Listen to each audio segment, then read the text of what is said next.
ಎಲ್ರಿಗೂ ನಮಸ್ಕಾರ ಸ್ನೇಹಿತರೆ. ಗೃಹಲಕ್ಷ್ಮಿ ಯೋಜನೆಯ ಅಪ್ಡೇಟ್ಸ್ಗೆ ತಮ್ಮೆಲ್ರಿಗೂ ಸ್ವಾಗತ ಸುಸ್ವಾಗತ. ಇಲ್ಲಿ ನೋಡಿ, ಗೃಹಲಕ್ಷ್ಮಿ ಯೋಜನೆಯ ಎಲ್ಲ ಫಲಾನುಭವಿಗಳು ಈಗ 1ನೇ ಕಂತಿನ ಹಣದಿಂದ 15ನೇ ಕಂತಿನ ಹಣದವರೆಗೂ ಕೂಡ ನಿಮ್ಮೆಲ್ರಿಗೂ ಕೂಡ ಬಂದು ಜಮಾ ಆಗಿದೆ ಅಂತ ಹೇಳ್ಬೋದು. ಆದರೆ ಇನ್ನು ಮುಂದೆ ನಿಮಗೆ 16, 17, 18ನೇ ಕಂತಿನ ಹಣ ಬರಬೇಕಾದ್ರೆ ನಿಮಗೆ ಇಲ್ಲಿ ರಾಜ್ಯ ಸರ್ಕಾರ ಒಂದು ಮಹತ್ವವಾದ ನಿರ್ಧಾರವನ್ನು ಮಾಡಿದೆ ಅಂತ ಹೇಳ್ಬೋದು. ಇಲ್ಲಿ ಹೊಸ ವರ್ಷಕ್ಕೆ ಅಂದರೆ 2025ನೇ ವರ್ಷಕ್ಕೆ ನಿಮ್ಮೆಲ್ರಿಗೂ ಕೂಡ ಒಂದು ಹೊಸ ರೂಲ್ಸ್ ಆ್ಯಂಡ್ ರೆಗ್ಯುಲೇಷನ್ಸ್ನ ತಂದಿದ್ದಾರೆ.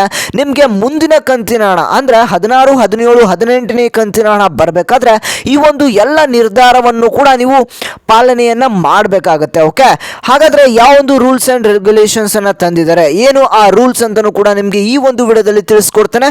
ಹಾಗೆ 16ನೇ ಕಂತಿನ ಹಣ, ಈ ಒಂದು ಗೃಹಲಕ್ಷ್ಮಿ ಯೋಜನೆಯ 16ನೇ ಕಂತಿನ ಹಣ ಕೂಡ ಯಾವಾಗ ಬರ್ತಾ ಇದೆ ಅಂತಲೂ ಕೂಡ ನಿಮಗೆ ಇಲ್ಲಿ ತಿಳಿಸ್ಕೊಡ್ತೇನೆ. ವಿಡಿಯೋನ ನೀವು ಪೂರ್ತಿಯಾಗಿ ನೋಡಬೇಕಾಗುತ್ತೆ. ಇದೊಂದು 3 ರಿಂದ 4 ನಿಮಿಷದವರೆಗೆ ಈ ಒಂದು ವಿಡಿಯೋ ಆಗ್ಬೋದು.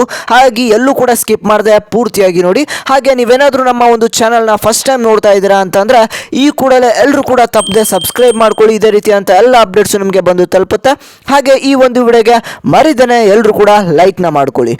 ಓಕೆ ವೀಕ್ಷಕರೇ, ಇಲ್ಲಿ ನೋಡಿ, ನಿಮ್ಮೆಲ್ರಿಗೂ ಕೂಡ ಈಗ ಟೋಟಲ್ ಆಗಿ 1ನೇ ಕಂತಿನ ಹಣದಿಂದ 15ನೇ ಕಂತಿನ ಹಣದವರೆಗೆ ಒಂದು 30,000 ರೂಪಾಯಿ ಹಣ ಬಂದು ತಲುಪಿದೆ ಅಂತಾನೆ ಹೇಳ್ಬೋದು. ಈಗ 15ನೇ ಕಂತಿನ ಹಣ ಕೂಡ ಕೆಲವೊಂದಿಷ್ಟು ಅಂದರೆ 100% ಅಲ್ಲಿ ಒಂದು 10% ಮಹಿಳೆಯರಿಗೆ 15ನೇ ಕಂತಿನ ಹಣ ಬಂದಿಲ್ಲ ಅಂತ ಹೇಳ್ಬೋದು. ಆದರೆ ಇಲ್ಲಿ ನಾನು ಮಾತಾಡ್ತಾ ಇರುವಂಥ ವಿಷಯ ಏನು ಅಂತಂದರೆ, ಇಲ್ಲಿ 15ನೇ ಕಂತಿನ ಹಣ ತಗೊಂಡಿರ್ತಕ್ಕಂಥ 90% ಮಹಿಳೆಯರು ಏನೇನಿದ್ದಾರೆ ಅವರೆಲ್ಲರೂ ಕೂಡ ಈಗಾಗಲೇ ಹಣ ಬಂದು ಜಮಾ ಆಗಿದೆ ಅಂತಲೇ ಹೇಳ್ಬೋದು 15ನೇ ಕಂತಿನ ಹಣದವರೆಗೆ. ಹಾಗಾದರೆ ನಿಮಗೆ ಇನ್ನು ಮುಂದೆ 17, 16, 17, 18 ಈ ಒಂದು ಕಂತಿನ ಹಣಗಳು ಬರಬೇಕಾದ್ರೆ ಈ ಒಂದು ನಿಯಮನ ನೀವು ಫಾಲೋ ಮಾಡಲೇಬೇಕು. ಈ ಒಂದು ರೂಲ್ಸ್ ಆ್ಯಂಡ್ ರೆಗ್ಯುಲೇಷನ್ಸ್ನ ನಿಮಗಾಗಿನೇ ಇಲ್ಲಿ ತಂದಿದ್ದಾರೆ. ಹಾಗಾದರೆ ಈ ಒಂದು 3 ರಿಂದ 4 ರೂಲ್ಸ್ ಆ್ಯಂಡ್ ರೆಗ್ಯುಲೇಷನ್ಸ್ ಏನಿದೆ ಅಂತ ನೋಡೋಣ. ಇಲ್ಲಿ ನೋಡಿ ವೀಕ್ಷಕರೇ, ಗೃಹಲಕ್ಷ್ಮಿ ಯೋಜನೆಯ ಅರ್ಜಿಯನ್ನು ನೀವು ಸಲ್ಲಿಕೆಯನ್ನು ಮಾಡಬೇಕಾದ್ರೆ ಯಾವ ಒಂದು ಡಾಕ್ಯುಮೆಂಟ್ಸನ್ನು ಕೊಟ್ಟಿದ್ರಿ ಅಂದರೆ ರೇಷನ್ ಕಾರ್ಡ್ ಆಗಿರ್ಬೋದು, ನಿಮ್ಮ ಒಂದು ಬ್ಯಾಂಕ್ ಡೀಟೇಲ್ಸ್ ಆಗಿರ್ಬೋದು, ಹಾಗೆ ಆಧಾರ್ ಕಾರ್ಡ್ ಆಗಿರ್ಬೋದು, ಈ ಒಂದಿಷ್ಟು ಡಾಕ್ಯುಮೆಂಟ್ಸ್ ಮೇಲ್ಗಡೆ ನಿಮಗೆ ಹೊಸ ಒಂದು ರೂಲ್ಸ್ ಅನ್ನು ತಂದಿದ್ದಾರೆ. ಹಾಗಾದ್ರೆ ಈ ನೀವೊಂದು ರೇಷನ್ ಕಾರ್ಡನ್ನು ಏನು ಕೊಟ್ಟಿದ್ರಿ ಆ ಒಂದು ರೇಷನ್ ಕಾರ್ಡ್ ಏನಿದೆ ಅದು ಒರಿಜಿನಲ್ ಆಗಿರಬೇಕು. ಯಾವುದೇ ರೀತಿಯಾದಂಥ ಫೇಕ್ ಡಾಕ್ಯುಮೆಂಟ್ಸನ್ನು ನೀವು ಕೊಟ್ಟು ಆ ಒಂದು ರೇಷನ್ ಕಾರ್ಡನ್ನು ಮಾಡಿಸ್ಕೊಂಡಿದ್ರಿ ಅಂತ ಅಂದರೆ ಇಲ್ಲಿ ನಿಮ್ಮ ಒಂದು ಹಣ ಏನಿದೆ ಇನ್ನು ಮುಂದೆ ಬರೋದಿಲ್ಲ ಅಂತಲೇ ಹೇಳ್ಬೋದು.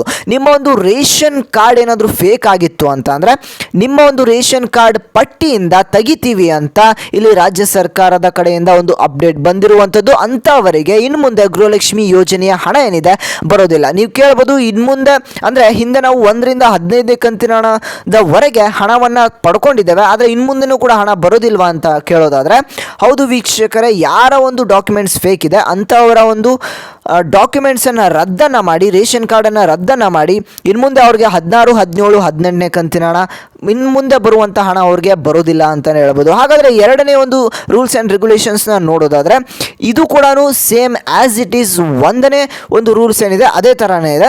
ನೀವು ಗೃಹಲಕ್ಷ್ಮಿ ಯೋಜನೆಯ ಅರ್ಜಿಯನ್ನು ಹಾಕಬೇಕಾದ್ರೆ ನಿಮ್ಮ ಒಂದು ಆಧಾರ್ ಕಾರ್ಡ್ ಏನಿದೆ ಆ ಒಂದು ಆಧಾರ್ ಕಾರ್ಡ್ ಏನಾದರೂ ಹಳೇದಾಗಿದ್ದರೆ ಅಂದರೆ ನಿಮ್ಗೆ ಈಗ ರೀಸೆಂಟಾಗಿ ಏನಾದರೂ ಅಪ್ಡೇಟ್ ಮಾಡಿಸಿಲ್ಲ ಅಂತ ಅಂದರೆ 10 ವರ್ಷ 15 ವರ್ಷ ಏನಾದರೂ ಹಳೇದಾಗಿತ್ತು ಅಂತಂದರೆ ನೀವು ಆ ಒಂದು ಆಧಾರ್ ಕಾರ್ಡನ್ನು ಅಪ್ಡೇಟ್ ಮಾಡಿಸ್ಬೇಕಾಗತ್ತೆ.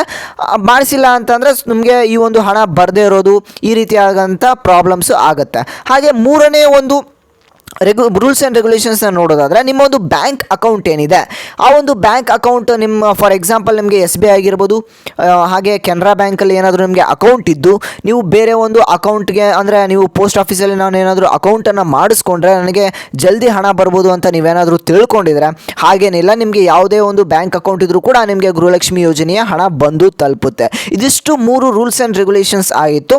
ಹಾಗಾದರೆ ನಿಮಗೆ ಈ ಒಂದು ಗೃಹಲಕ್ಷ್ಮಿ ಯೋಜನೆಯ 16ನೇ ಕಂತಿನ ಹಣ ಯಾವಾಗ ಬರುತ್ತೆ ಅಂತ ತಿಳಿಸ್ಕೊಡ್ತೇನೆ. ವೀಕ್ಷಕರೇ, ನೀವೆಲ್ಲರೂ ಕೂಡ ಈ ಕೂಡಲೇ ನಮ್ಮ ಚಾನಲ್ಗೆ ಸಬ್ಸ್ಕ್ರೈಬ್ ಮಾಡ್ಕೊಳ್ಳಿ. ಯಾಕೆ ಅಂತಂದರೆ ಇದೇ ರೀತಿಯಂಥ ಎಲ್ಲ ಅಪ್ಡೇಟ್ಸು ನಿಮಗೆ ತಲುಪ್ತಾ ಹೋಗುತ್ತೆ.